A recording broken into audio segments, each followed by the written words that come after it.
there's this impression perhaps with some folks that people aren't keying in the transactions anymore. It's all happening automatically. And so we don't need people anymore, right? It's all going to just work. And that's the fallacy, is that it doesn't always just work. And just when you don't pay attention is likely going to be the time when something goes wrong. Welcome in, everybody. You're listening to Wrestling Payments, a podcast where we help payment professionals contend with the challenges of modernizing their payments operations and identifying ways to build for the future. If you're interested in payments innovation and modernization, you're in the right place. Now, let's get into it.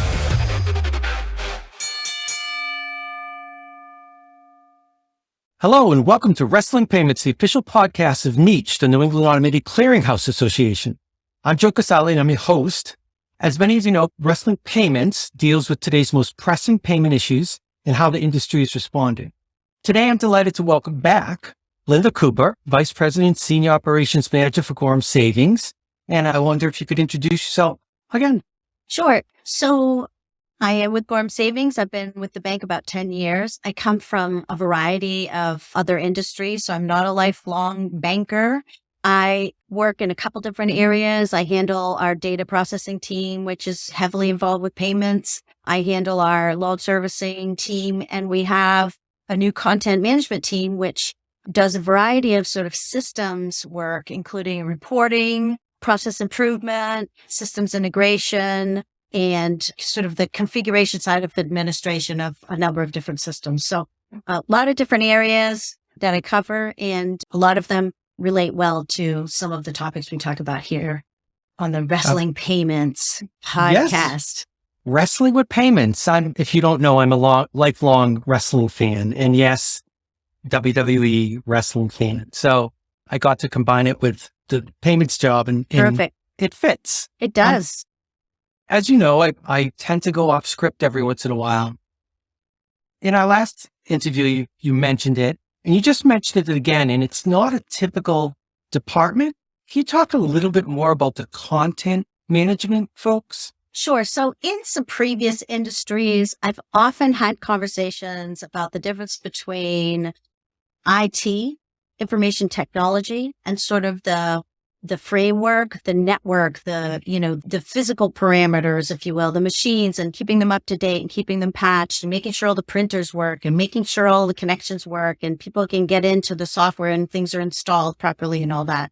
And then you have the information systems, or the sort of liaison between end users who, generally speaking, just do what they're instructed to do and they don't go any further, and software, because some of us love software. And like when I first came to the bank, like my very first day, I went into and looked at every menu option and tried to figure out what it meant and all of that. So I've always been a proponent of needing a systems group that's on that.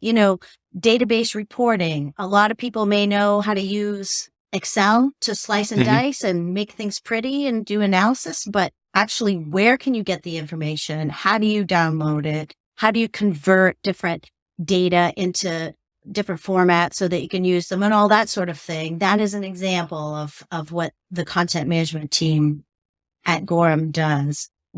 That's a new department. It's been developed over the last few years. We have 3 business analysts and a developer who we do Microsoft Power Apps to provide some efficiencies to our teams, as well as work with third-party vendor software. We do work on process improvements. We have a system where we map processes within the bank, where you can link your procedures in, you can link fiduciary controls and policies. And so we help to manage that. All of that systems work, which is not traditionally IT, or maybe is, but I don't see it as the same thing. And to try to benefit the user, I think you were mentioning about how you can use Excel to do pretty much anything, right?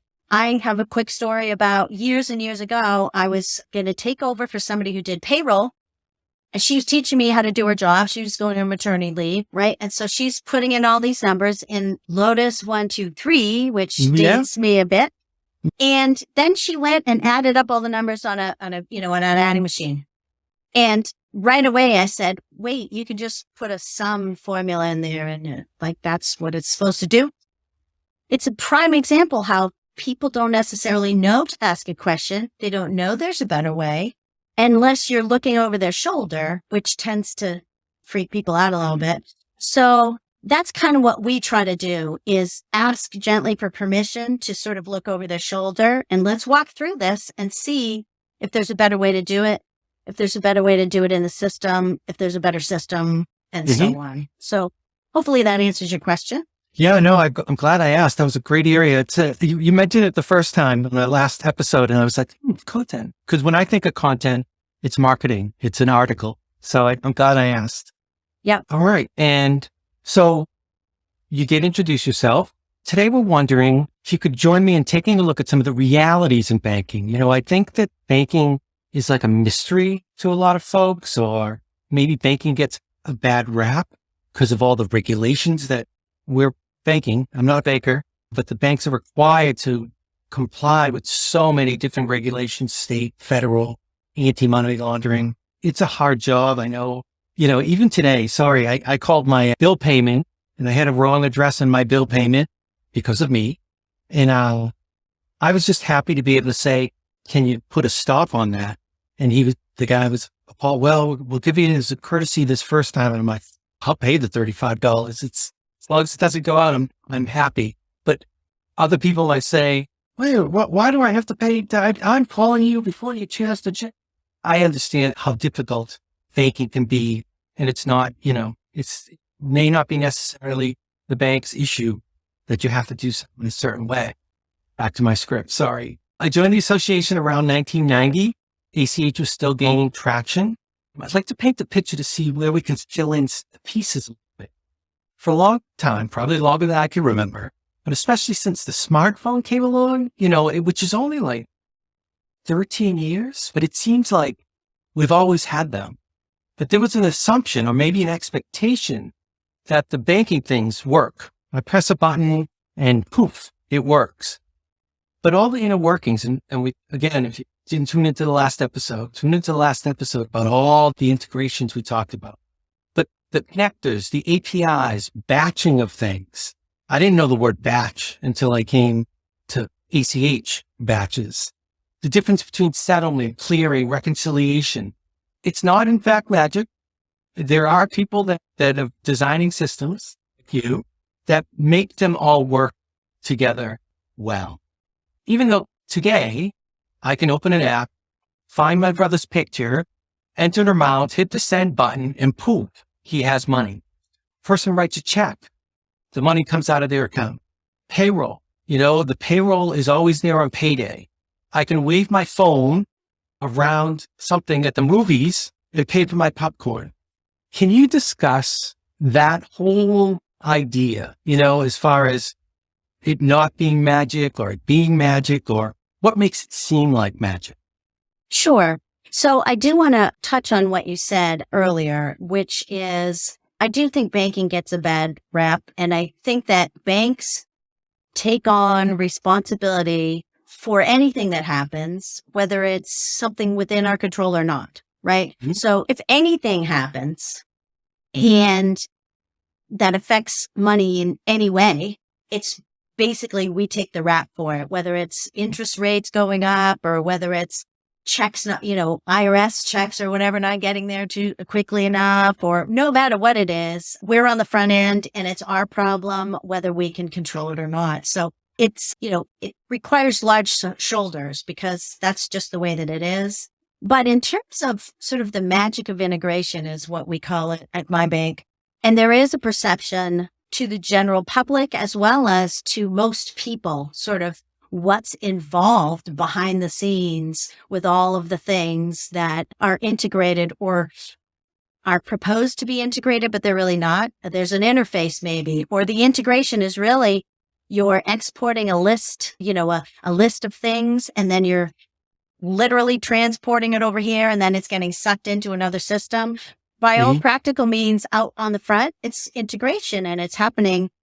But there's really there's a whole bunch of us behind the scenes that are monitoring all this stuff all the time to make sure that things actually processed. We have probably 5 or 6 or 7 files that have to be processed every morning in order to populate systems that people use. And we watch them. And if they break, then we go and figure out, why did it break? What happened? Same thing with, incoming files. A lot of us are familiar with item processing, and we have, not only do you have your branch or teller capture stuff, your transactions coming in from your branches, but you might have ATM files and ITM files and, online check deposit files and a whole variety of payments that are coming into your item processing that are being processed. You got to make sure all those files come in. You can't just assume that they're going to be there. Somebody's got to look and count and say, are they all in there? Did I count for everything? Is every single transaction? There should be X number of files over the weekend, more than normal, perhaps, do I have them all? And then that person or someone needs to know how to troubleshoot those if they don't show up, right? So everything that's integrated, APIs are sort of the new thing. Not really new, but new to a large number of people. It's all the buzz these days. Well, I guess AI is actually all the buzz these days. But APIs are sort of application programming interface. They're real-time connections. So you're not taking, a loan file and exporting it out of this system and importing it over into your document system so you can generate documents. It's actually a real-time connection. Theoretically, it could go back and forth. So it can go and say, oh, is this customer already existing? Then I'll pull in all of their information, address, and everything. So I don't have to rekey it, right? All of those things sort of take tending and maintenance and most importantly, monitoring and making sure that you have some way to tell if there are exceptions, things that don't work. And that's a big, big part of, there's this impression perhaps with some folks that people aren't keying in the transactions anymore. It's all happening automatically. And so we don't need people anymore, right? It's all going to just work. And that's the fallacy, is that it doesn't always just work. And just when you don't pay attention is likely going to be the time when something goes wrong. I went and paid for my kid's car payment today for the oil change because that's what we do. And I was talking to the guy behind the counter, and, they have a system where they have to enter the credit card, the amount in the machine, and then I put my card in. I know there's all different ways that cards connect, but he started talking about the old knuckle busters, right? The machine used to put the card in, slip in, and run it back and forth. I would like you to disagree with me if you can. How different are the systems when what a merchant would do is send in all those pieces of paper into their bank, and then they would get the money in exchange, almost like a check. Is the system that different, even though now I can tap my card at the machine? It's not that different, I think, at its core, right? Because there's still an amount showing up someplace, right? The amount is being captured. They might not be keying it in, but it's like coming from their invoice automatically. You are tapping your card or swiping it or whatever instead of them going chunk chunk. And then it's going to be settled someplace and the money arrives in your account. So it's faster. There's less manual process. There's no physical document, right? There's no card slips that are being sent somewhere or checks that are being, actually processed, actually written. But at its core, it's still doing the same thing. It's doing it faster, which, by the way, we go on and on about faster payments in all of its forms. And it just means it's faster to be wrong or to be fraud, right? You can make mistakes faster. You can have problems faster and with less time to react. So there's that side of it. I always think about like the Star Trek communicator. Like that's where we're going. We're almost there now. It's just almost that you got to watch instead of right? But you say, I don't do this because I don't use the helpers. But, you say, Siri, what's my balance at Gorham Savings? And probably if they can't do it now, they'll be able to do it soon. And there's that balance between security. What if somebody steals my watch? Can they then say, Gorham, what's my balance? And does it know it's me? How does it know it? Does it know my heartbeat? Does it know, right? So it's speeding everything up, but at its core, it's the same thing. You owe this money for the oil change. You're providing a method of payment, and then that payment settling just faster, really. Most of the time, it's faster. And to maybe just give another example of that, payroll. Today was payday, so the money magically appeared in my account, but it didn't, right? It came in. Whoever was sending it, they sent it in a file, a batch to the Fed, and that wasn't instantaneous. And then the Fed or EPN looked at it and said, these are Gorham Savings Bank's entries. Let's send them to them at 3 a.m. And then you kind of take the handoff and you feed that into another system, maybe automatic, but it's not magic. It's not. Steps and procedures. There certainly are steps and procedures. And there still are people doing things, outsourcing. A lot of folks are considering outsourcing everything. And one of the things about outsourcing is that in many cases, it's not any more automated.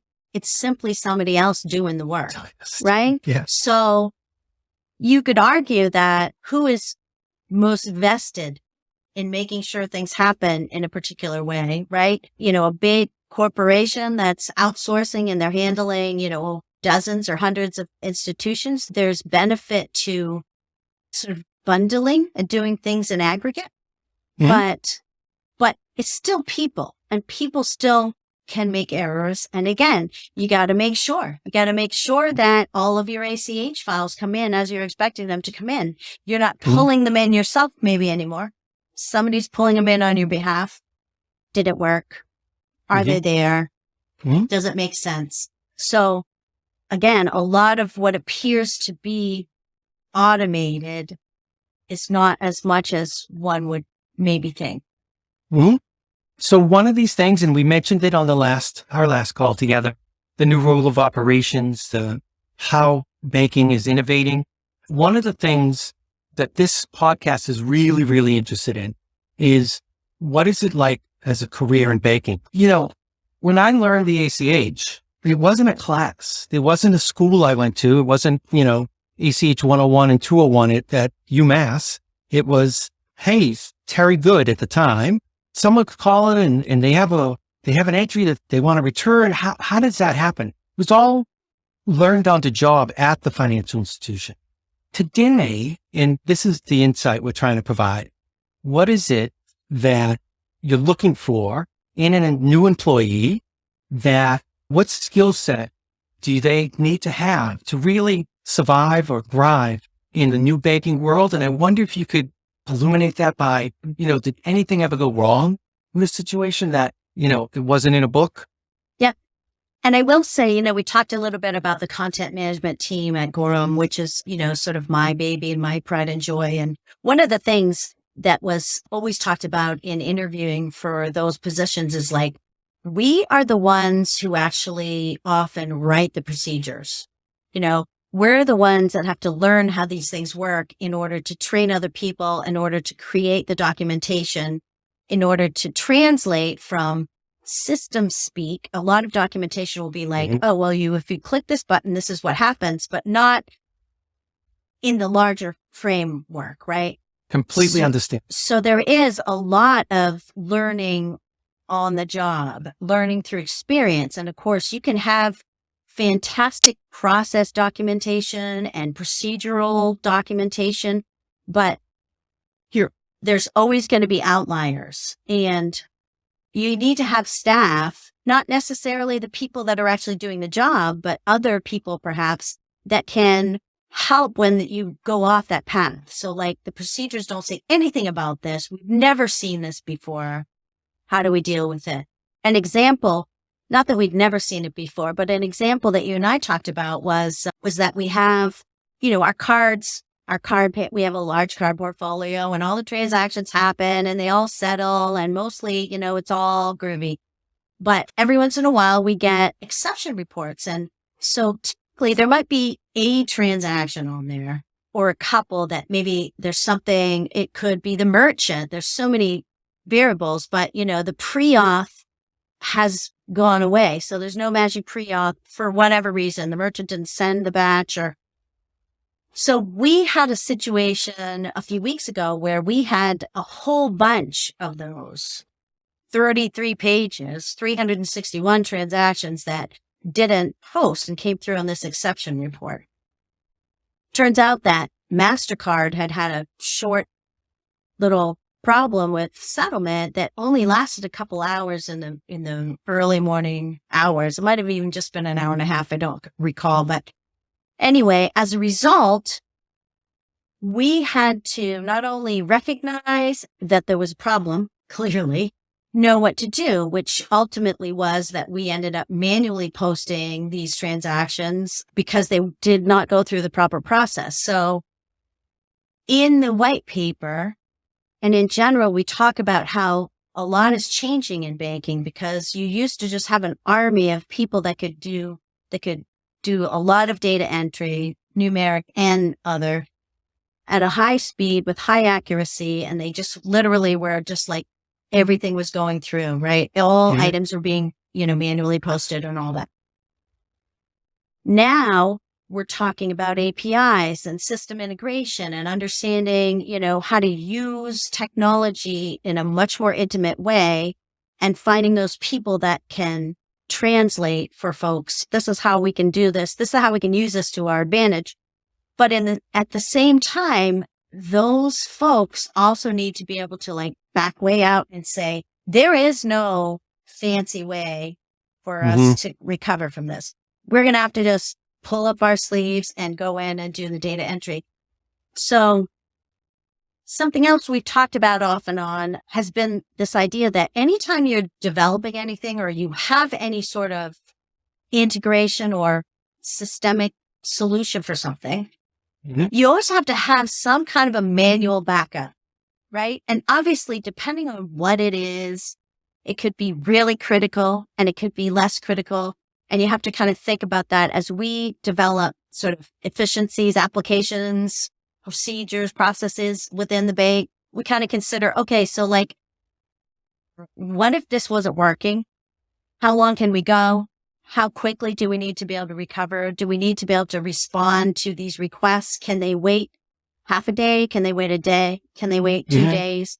And then you need to be able to create and have manual procedures for anything that has any kind of significance so that in the case of failure, and the idea, it's kind of like insurance, right? The idea is that you would never have to use it, but you still need to have it.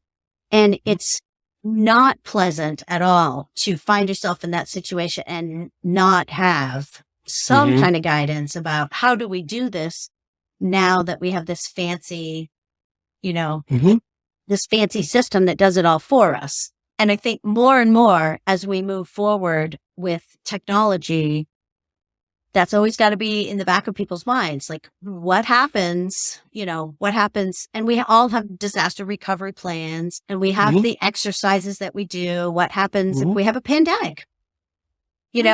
How well did that prepare us for actually having a pandemic? Keeping an eye on that, because the one thing for sure about technology is that it's not infallible and it can break, and you need to be able to recover from that. And that could be a significant lift, I think, in some cases.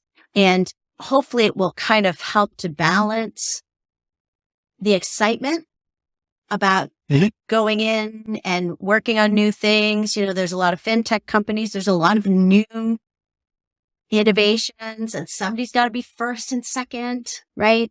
So that's something, I'm not sure we went into that too much in the white paper, but that's definitely something that comes to mind. Experiencing some breakages, some things that you're not expecting. How do we make sure that we can still do business, still take care of our customers, ideally without any more than a ripple, should something fail? And not to get into too much detail, but how did you do it? Did you call people in from all different corners of the financial institution to say, hey, we need you for 10 minutes? No, you could do that. And if it had been a larger file set, we just did it. It took the better part of a day, but I just did it.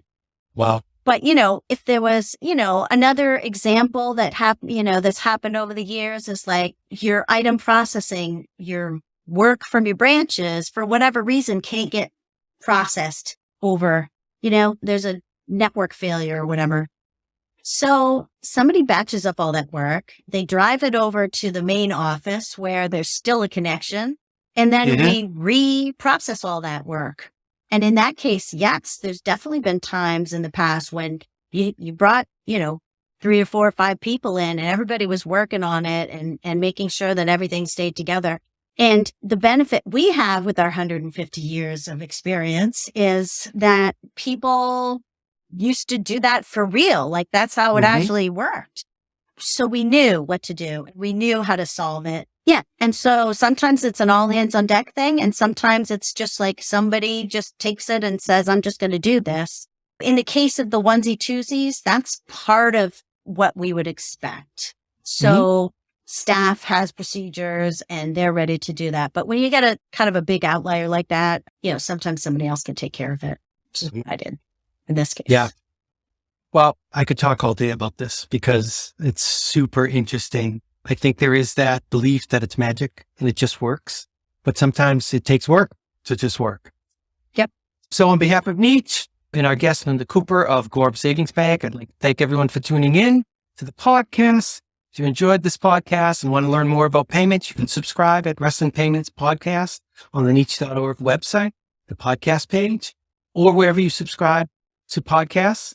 Please consider leaving a review. Reviews help us develop the next episode. If you want us to meet again and talk more about challenges and problems and successes and not successes, let us know in the comments and we'll be happy to invite Linda back. And I look forward to having you back next week and continue wrestling with the big questions facing the payment industry today. Thank you. On behalf of NEACH, your trusted resource in payments, and our guests, I'd like to thank everyone for tuning into the podcast. If you've enjoyed this episode and want to hear more about payments innovation and modernization, you can find the Wrestling Payments Podcast on the podcast page of NEACH.org or wherever you subscribe to podcasts. Just search for Wrestling Payments in your podcast app. Thanks for listening.